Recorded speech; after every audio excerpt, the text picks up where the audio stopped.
السلام عليكم ورحمة الله وبركاته. اللهم صل وسلم على سيدنا محمد صلى الله عليه وسلم. بحبكم دايما في الله. تعالى كده اقول لكم بقى ايه، نسوي بسم الله كده واقول لكم بقى على الاكل الجميل ده مين اللي عامله. النهارده انا متاخره بس الاكل ده معمول، جبته جاهز زي كده زي ما انتم شايفين. اكل جميل وحلو جدا جدا.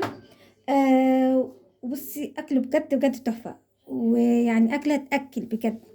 مين اللي عامل الاكل ده؟ ولادي ربنا يخليهم لي يا رب وما يحرمنيش منهم. طبعا جيت من بره لقيتهم هم عاملين الاكل ده اللي طبعا في البيت. وهم طبعا مسختها عندنا طبق باميه، طلعوا الاكل في التلاجة سخنوه، وطبق رز معمر سخنوه كده. اما وعملوا بقى ايه زي ما انتم شايفين، ده حبه مشي كده بالطماطم وعليهم حبه طحينه جمال جدا. حابه اعمل الاكله دي وهم عاوزين ياكلوا الاكله دي.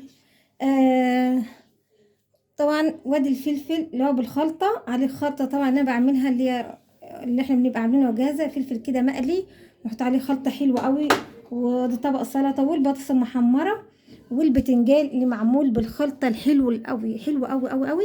بس ولادي عاملينه حلو جدا، خلطه جميله طماطم وفلفل، وطبعا بيبقى ليمون وخل وبهارات بقى من عندك. عاملين طبقين اهو، طبقين طبقين جمال جدا جدا. عاملين اكل حلو قوي.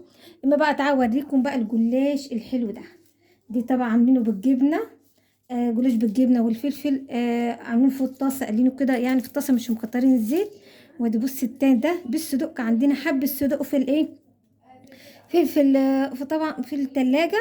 كنا عاملين طبعا، فطلع حمروا بطاطس وحط عليه فلفل وزيتون، وصراحة ظبطوا وطلعوا. كان عندنا لفة الجلاش دي في التلاجة، صراحة عاملينه حلو جدا حلو قوي. اوريلكم بص ازاي اهي، بطاطس محمرة وادي الصدوق او السوسيس طبعا اهي.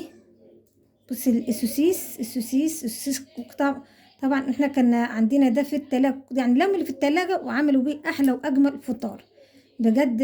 حلو قوي. والزيتون وبطاطس محمره حلوه قوي قوي قوي. ريحتها حلوه بجد، ريحتها تجنن. فهم بصراحه يعني ما توقعش ان هم يطلع منهم الحاجات الحلوه دي.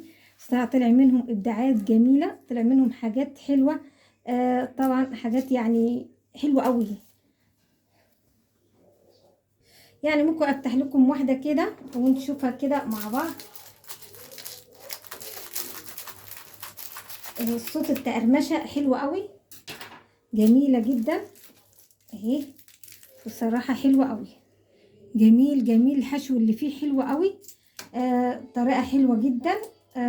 بجد يعني ما شاء الله، يعني عشان ما يطلع منهم الابداع الحلو ده. نفسهم حلو في الاكل او في الخلطه اللي هم عاملينها. طبعا زي ما انتم شايفين كده الاكل الجميل الحلو ده حلو قوي. انا عاجبني قوي الجلاش اللي هم عاملينه بالايه، بالحشو ده. فانا طبعا مش طبعا اصور معاك، بس هما ما بيحبوش يصوروا، بس بصراحه حبيت اوريكم اللي هما الاكل اللي هما عاملينه جميل قد ايه وحلو جدا. واكل بصراحه احلى، ولا لحمه بقى ولا فراخ، بجد اجمل من اللحمه والفراخ بكتير، واطعم كمان وياكل كمان. بجد والله حلو جدا جدا جدا. والسلطه آه صراحة ربنا يكرمهم. وعاملين طبعا عصير فراولة بالموز. فيعني عملوا، يعني الله يبارك لهم ويبارك لكل بنت يا رب، وفي كل أولادنا جميعا ويحفظهم جميعا. يعني عاملين ما شاء الله، يعني فطار حلو تحفة تحفة بجد.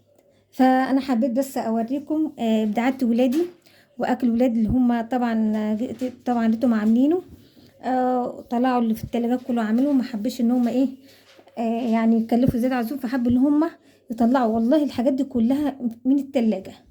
اللي كان عندنا السوسيس ده والصدوق كله كده كان طبق عندنا، وهم طلعوه وعملوه وزودوه بطاطس وفلفل وطبعا وزيتون من عندنا. طلعوه زيتون اللي انا مخللاه، طلعوا ايه وخلى منه حبه وعملوه.